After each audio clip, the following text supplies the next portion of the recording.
G'day guys, Will here, welcome back to the channel. So today you can see in front of me I have a bunch of brand new sim racing gear from FANATEC and Next Level Racing. You're probably thinking to yourself, why on earth do I need all of this stuff that you see in front of me now when I've already got a pretty awesome setup? So basically, I've been reading a lot of your comments, or I read every single comment that you guys post on the videos, but there's been a bit of a recurring theme over the course of the last year since I kind of got into this whole sim racing thing. A lot of you guys have been saying, love all the gear that you've got, but we want to know what it would be like, with a cheaper setup. Do I really need to spend as much money as you have to enjoy myself and have a good time sim racing, or at least to sort of get into sim racing to begin with? I think sim racing tends to be a bit of a slippery slope, and this has definitely been my experience. I kind of started off, I spent about $3 on my club spec wheelbase and the various different wheels that I bought. I bought a Formula Carbon as well as a BMW GT3 wheel. Very kindly was provided with the FGT Cockpit by Next Level Racing at the time, so I didn't have to pay for that. I later upgraded to the GT track, and then we went down the route of triple monitors. We got a motion platform, we got a shifter, a handbrake. We upgraded to a damper and a performance kit on our brakes. And then it kind of ended up being a bit of a slippery slope there. So all up in the end, I think the total setup that you see in my videos is probably worth about 30 to 35,000 Australian dollars now when you factor in the cost of the PC that we've just built, the motion platform, the screens, the lighting, all of those things. So quite a significant amount of money that I appreciate that most of the people watching this video wouldn't be in a position to be able to afford. So what I did was I reached out to my good friends at FANATEC as well as Next Level Racing and said, I would love you to send me your cheaper gear. And they said, why would you want cheaper stuff? And I said, well, what I want to do is put together a video series for you guys, my audience, basically looking at the cheaper gear and whether spending less money means that you get less of an experience in terms of raw enjoyment. Now, we're not sort of saying, are we going to be faster or slower? Because we know that as we get faster and we sort of get more into sim racing, we ultimately end up upgrading our gear anyway. But what we want to sort of figure out is, for a new person into sim racing, is it worth buying this cheaper gear, or should you save up longer or look at buying second-hand higher spec gear? So all of the gear that you see in front of me now has been very kindly provided by FANATEC and Next Level Racing. So I haven't paid a cent for any of the gear here, but they haven't put any conditions on what I'm allowed to say. And that is always a condition of any sort of collaboration I do with any company. I always make sure that it's going to be allowed to be my words. Obviously, they're allowed to sort of give me their list of key selling points and stuff like that to cover. But beyond that, it's all my own opinion and so forth. But just for the sake of full disclosure, I haven't paid a cent for any of the stuff that you see in front of me right now. So let's just quickly run through exactly what we have on the table here in front of us. So we've got the FANATEC CSL Elite wheelbase version 1.1, which is the brand new one that's just been released, and I don't think that it's actually available just yet. You can pre-order it. I think it's going to be shipping around mid-September, at least that's the case in Australia.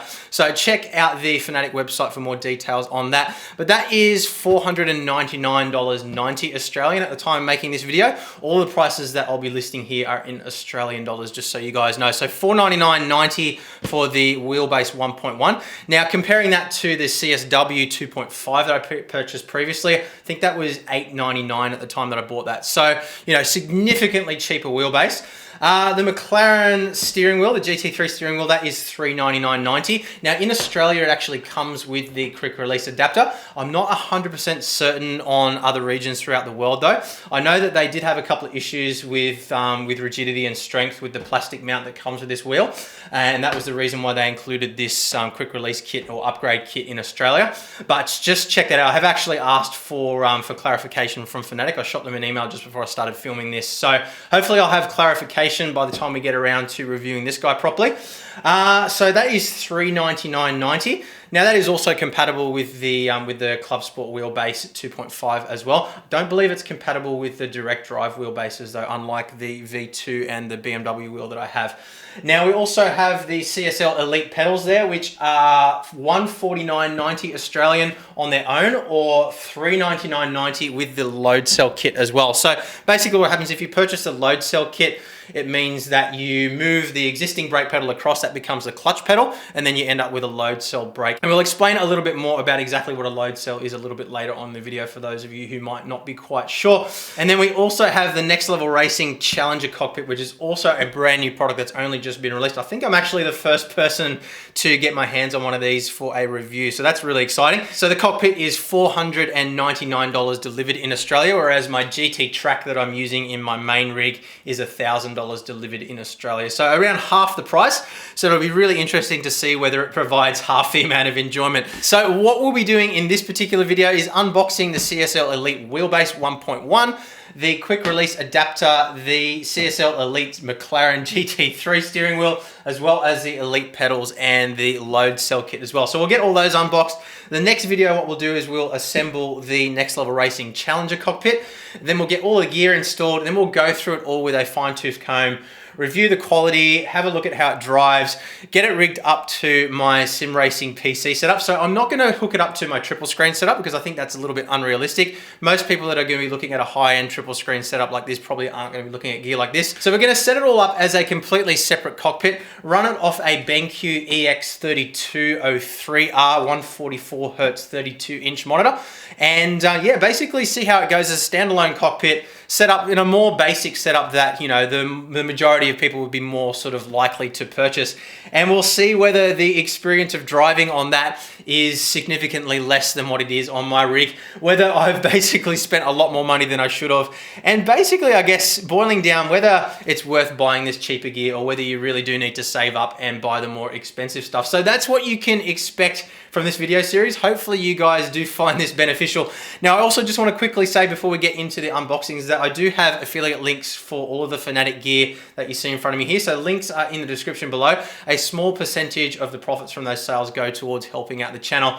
And that is basically what allows me to punch out content a lot more often, pays for all the lighting, all the equipment, and all the stuff that you basically see in most of my videos. So I really do appreciate you guys using those links if you want to buy anything that you see here. As far as Next Level Racing goes as well, don't get a commission from those guys, but I do have a 10% off voucher code in the description as well. So you guys can use that to get 10% off any Next Level Racing gear from Pagnani Imports. So check that out in the description below. But anyway, let's get to work unboxing some of this gear. All right, let's start off by unboxing the CSL Elite version 1.1. So pop the tabs, and as always, we've got this nice little message here. Straights are for fast cars. Turns are for, I think I know where this is going, fast drivers. There you go. Sorry, drag racers. Apparently drag racing requires absolutely no skill whatsoever. Okay, so we've got a quick start guide here quickly, which we'll have a quick look at. And we'll pop out of the plastic here, see what exactly we get. Oh, we've got some stickers in there as well. So we've got a little sticker sheet, which we've sort of come to expect from FANATEC now. Nice little marketing inclusion there. Got our typical sort of quick start stuff here. Let's just move this off to the side here so you can see a bit better. So very, very basic terms here. Looks like it actually comes with a table clamp as well, which is really cool. It's a nice little inclusion. We've got our mode switch to switch between Xbox and PC mode. Now, importantly, the version 1.1 isn't compatible with PS4, but the version 1 is. So just make sure you're aware of that when you're purchasing one of these. So there's everything there.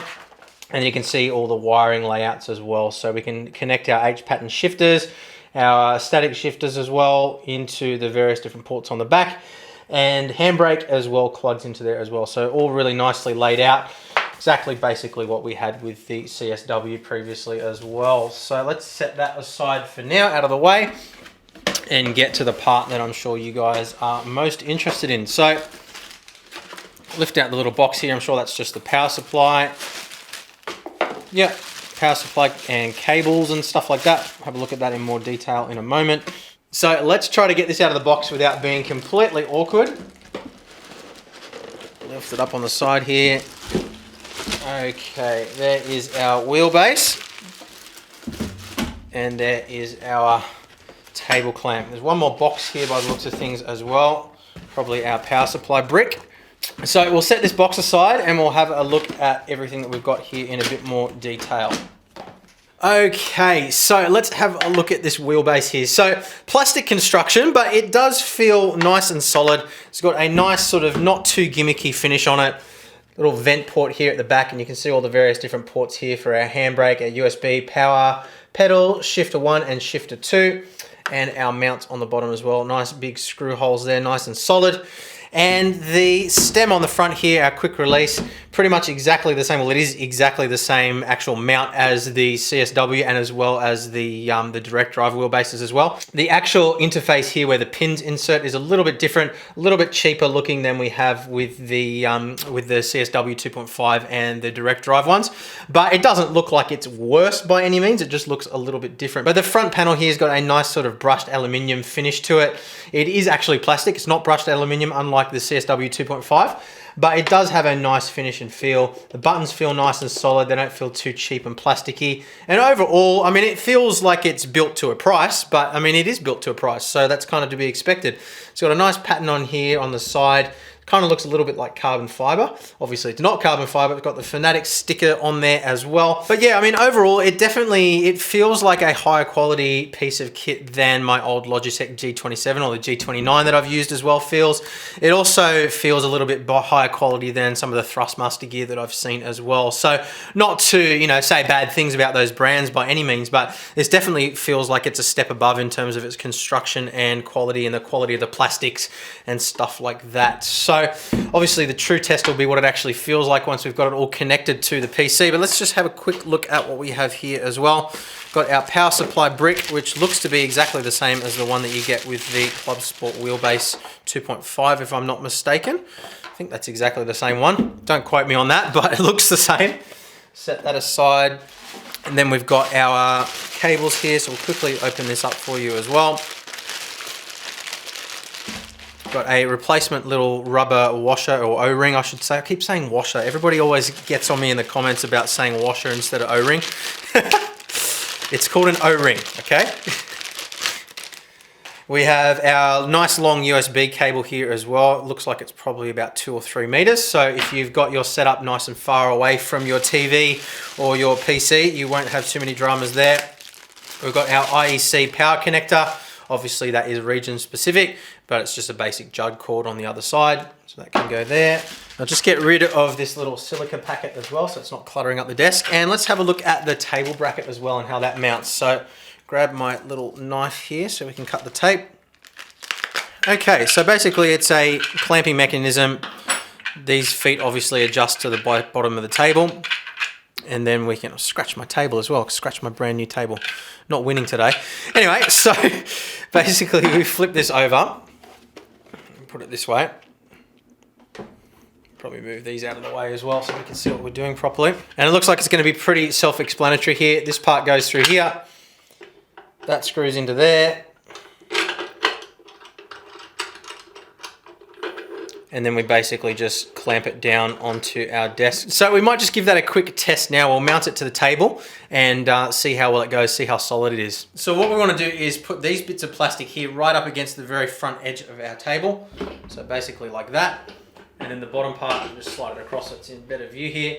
The bottom part here is going to go up and we're just going to tighten it into place using the screw.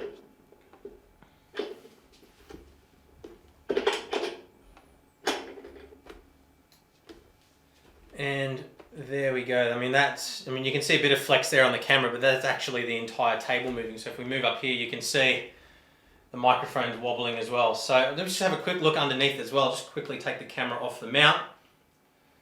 So yeah, I think you'd have to do something really stupid to break that. It is made out of plastic, it's not metal. But yeah, you'd have to really try to break that off. I think it's a really nice solid construction. So definitely way better than the mount that we had on the old G27 that I had anyway. So that is that. All right, pedals. So put the tab again. Up the lid. More stickers. We're going to have stickers absolutely everywhere now. We're going to be able to sticker bomb everything. We've got another quick start guide. We'll have a quick look at that again for you. So pretty much exactly the same thing as before, as you would expect. Shows how to do the various different wirings, how to mount it to a cockpit as well with the plate. And on this side, yeah, how to hook up the brake and gas pedal. Obviously, when we install the load cell kit, we'll be using a clutch as well. So we'll have to sort of figure out how to do that. But yeah, pretty self-explanatory stuff there. We don't need to go into a whole bunch of detail. So let's have a look inside the box itself. So we'll remove the little cover here. We've got our RJ45, I think it is, from memory. RJ45 connector here, which is to run from our pedals back up to our wheelbase. And that's nice and long. And then we've got the mounting plate itself. So this is sort of like a front plate here. We've got a whole bunch of little holes there, and I'll show you quickly outside of the package as well. Set that aside. We've got a rubber strip here, which is obviously going to sit in over there once we're mounted. And then underneath, we've got our control module. We've got connections for our wheelbase, our gas, and our brakes. So I'm not sure exactly how the load cell pedal is going to connect, but I'm sure we'll figure that out later on. And that is also, it's like a powder coated, sort of rubberized almost metal finish. So it's like a cast metal. It's not the same quality aluminium as the V3 pedals, but it does feel nice and solid. There's definitely no issues there with quality. You can tell, again, kind of like the wheelbase, that it is definitely a cheaper product, but that doesn't necessarily mean that it is going to fall apart or anything like that. So it seems nice and solid. Anyway, so we'll set that piece aside as well. Lift this out. So it comes with all the tools that we're going to need to assemble it, which is great. So we've got a, what have we got here? 15 and 13 mil spanner. So we'll set that aside over here, as well as a Allen key as well. And then we've got the bolts, which will go through, obviously mounting the various pedals onto the pedal plate. And those look like they're nice. And are they forged or are they cast? I think they're forged bolts. They look like they're forged, so nice high quality. And we've also got nylock nuts on the back there. We'll give you a closer look at those in a little bit later once we put things together. And then we've got the pedals themselves as well. So we'll get these out, get them on the table, and then we'll have a closer look. So again, it's got this powder coated sort of cast metal feel to it. So it's not plastic, it's not the high quality aluminium of the V3s, but again, like I said before, it feels nice, solid, and I don't think it's going to break or anything like that. You can see here they've done some reinforcement inside the pedals as well, so they don't flex. So that's all really nice. And overall, it does feel like a nice high quality piece of kit, which is great. So on the side of the gas pedal here, you can see it's just a straight run. We've got a spring inside here. So it's basically just a spring loaded action, push down on it. And it actually feels really nice. It's got a really nice sort of purposeful action to it. So that feels really cool.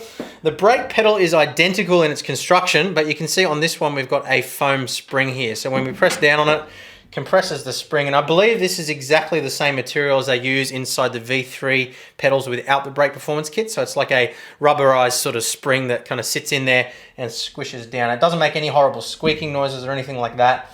And I think that what will happen is when we open up the load cell kit, there'll be a replacement pad or something like that that we use to make this into the clutch.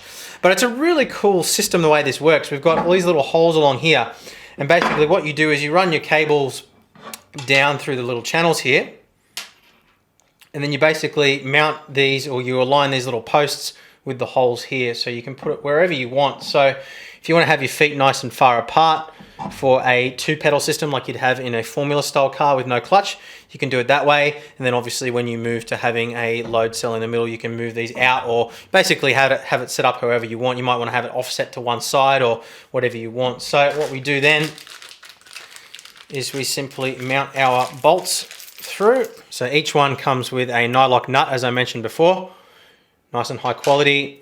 2 washers, so one on either side, and then the bolt itself with the Allen key top. So it's going to go on there like that, and then we're going to wrench it down from the other side. So we're going to go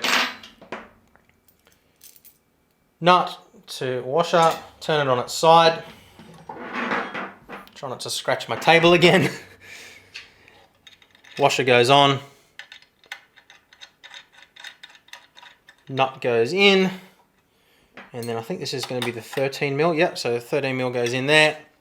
Turn it on its side.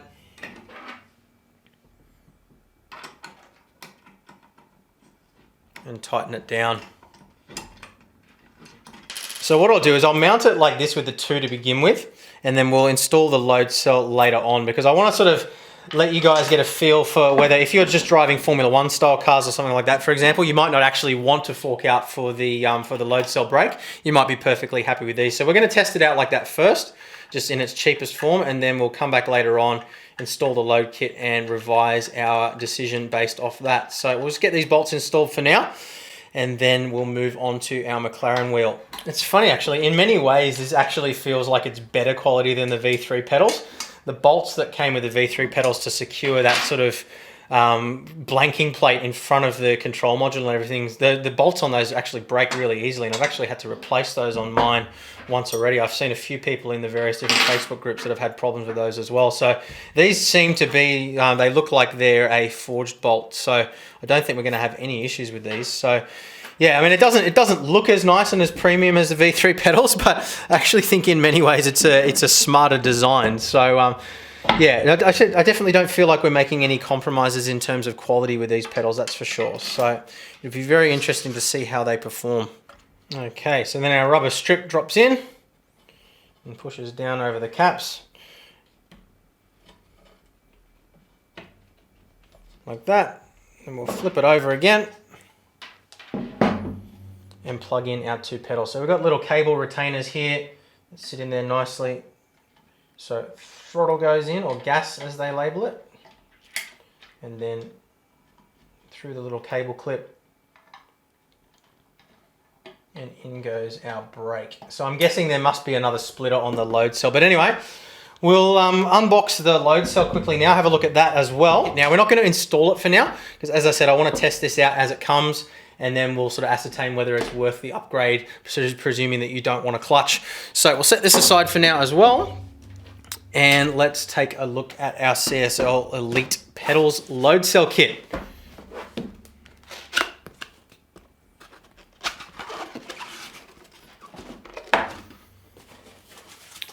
So as we've come to expect, same deal again. We've got a quick start guide, some more stickers. Man, I don't know what I'm going to do with all these stickers. Anybody want some stickers? Let me know in the comments. I'll send you some stickers. So we've got a USB cable this time. So maybe this actually does connect by... Oh no, we've got a little control module here. Okay, so we'll pull this out first and have a look. It's in a little ESD bag here. So what have we got? Oh, it's actually a replacement module altogether. So this is going to replace the entire control box that goes on the bottom of the pedal kit. So that's actually pretty cool. So we've got handbrake, clutch, brake, and gas this time, as well as a USB connection and a wheelbase connection as well. So if you were to just purchase this on its own, this doesn't come with a USB connection.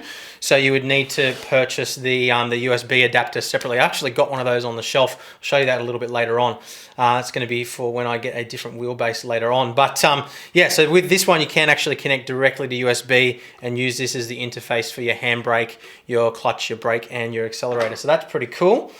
We've got our long USB cable again, which is awesome. All right, so we'll get everything out of the box again here, and then we'll take a closer, more detailed look at exactly what we've got, because this is quite a complex box with lots of various bits and pieces inside that we want to understand. So grab everything out.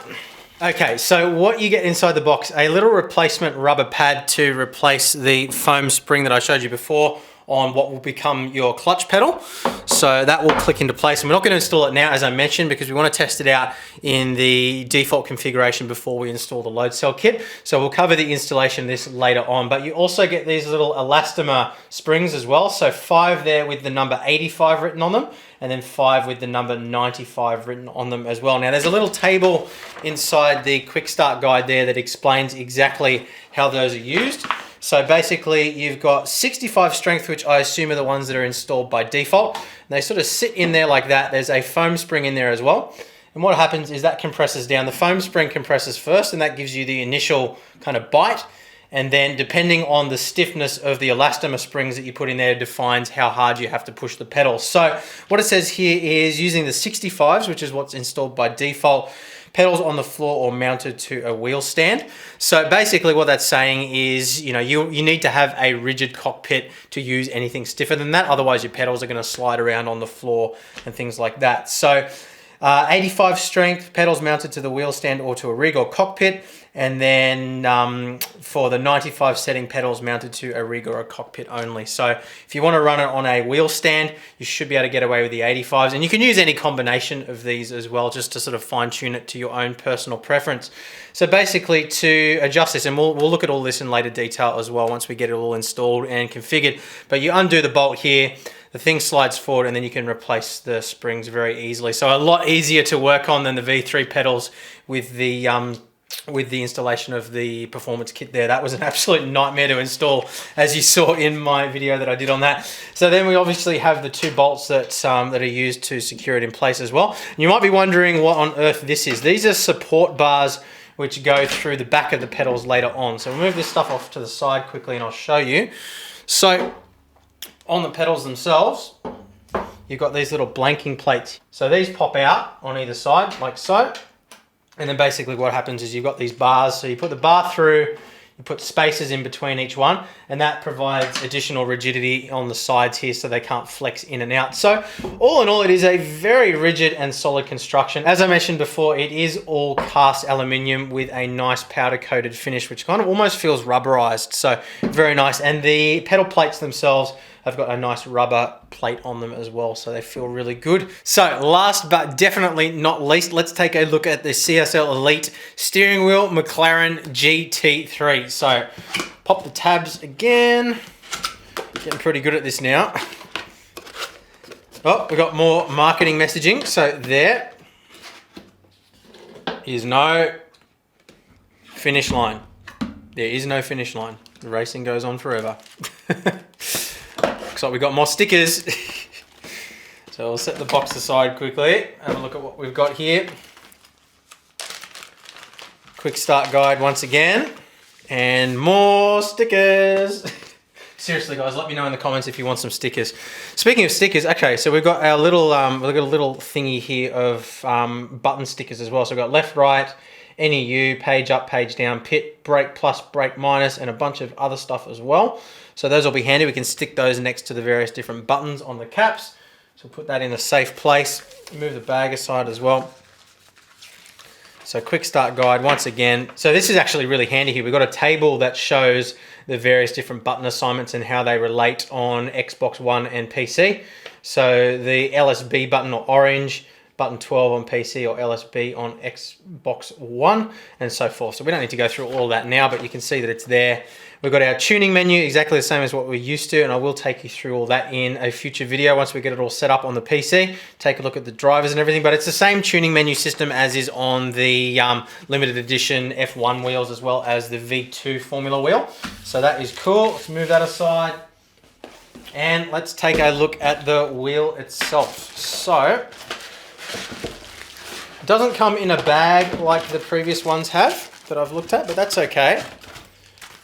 Get these foam pads out of the way. It looks like we've got some more button caps there as well. So we've got some button caps here, exactly the same ones that came with the Formula V2 wheel. So windscreen wipers, seat adjustment, you know, turbo boost pressure and so forth, up, down, minus, plus, everything you can possibly think of there. So that's cool, but let's have a look at the wheel. So get it out of the plastic bag. Where's the opening? There it is. All right. Nice. Plastic. So, oh, it's light. It's so light. It's deceptively light. It looks like it should be a lot heavier than that. So it's a nice rubber grip on it, and it's not carbon fiber. It's a plastic, but it's a etched plastic that kind of looks like a fake carbon fiber, and it's actually a really nice quality finish. It's not bad at all. It's not up to the quality of the V2 wheel, obviously, but then again, it is a little bit cheaper than that wheel is as well, so it's kind of to be expected. Now, the button caps, as we saw before, do pop off. You can replace them with these ones, obviously. We've got our various different mode switches here, but we've got a decent assortment of buttons here. We also do have a funky switch here as well, which we can use as a rotary dial, push button, or multi-directional switch. And all of the buttons do have a really nice feel to them, particularly these two. They've got a really nice push to them. We've got our tuning menu button here as well. So onto the back of the wheel, we've got a sort of rocker assembly here for our shifting up and down. So when you push on shift up, it kind of pushes shift down across. So you could actually use your fingers to flick up or flick down if you wanted to on the opposing hand. I know that Lewis Hamilton's steering wheel is set up this way in real life in his F1 car. I've noticed on the rear view, for what it's worth. So we also have our dual stage clutch system here, exactly the same in terms of software as how the Podium Advanced paddle module works. So if you've seen my video that I did the review of that, you'd already know how that works, but we will take a look at that later on once we get it plugged in and set up as well. So you can also see we do have the cheaper plastic quick release on the back here, and it's got a little warning saying use of fixing screw is mandatory when mounting the wheel, tighten to clamp ring. So if you are going to use the plastic one that comes by default, you do need to make sure you clamp that down. Now I do know that quite a few people have had issues with pins snapping when they are using this, and I'm pretty sure that is the reason why FANATEC now do include the quick release adapter with this wheel when you purchase it, at least in the Australian region. Now, as I said, I'm waiting for clarification from them as to whether they also include it in other regions, and I will update you in the next video on that.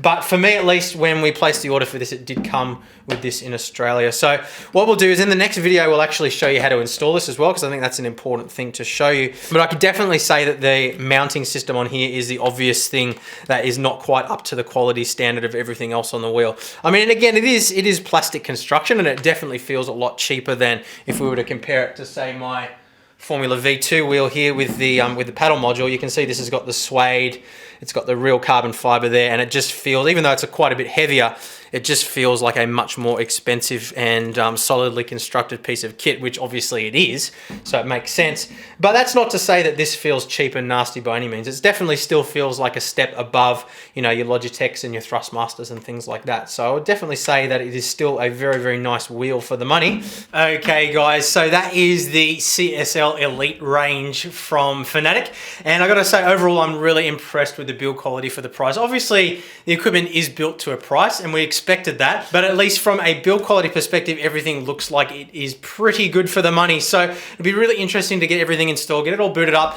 and see how it drives and how it compares to the CSW. And of course, once we receive our direct drive wheel as well, we'll be able to compare it to that too, to see whether a direct drive wheel really is that much of a step up from something like this. But we'll have a look at the mechanism and how the actual gear drives and everything work in more detail in the next videos as well. But the next video from here, we'll install the quick release adapter onto the back of the McLaren wheel, and then we'll assemble the Next Level Racing Challenger cockpit, get everything installed, and then we can get into doing some driving. So as I mentioned at the start of the video, guys, if you do want to purchase any of the gear that you've seen in these videos or any of my other videos, you can do so using the affiliate links in the description below, and a small percentage from those sales goes back to me to help out with the cost of running this channel, and it really is a massive support. So I really do appreciate you guys using those links.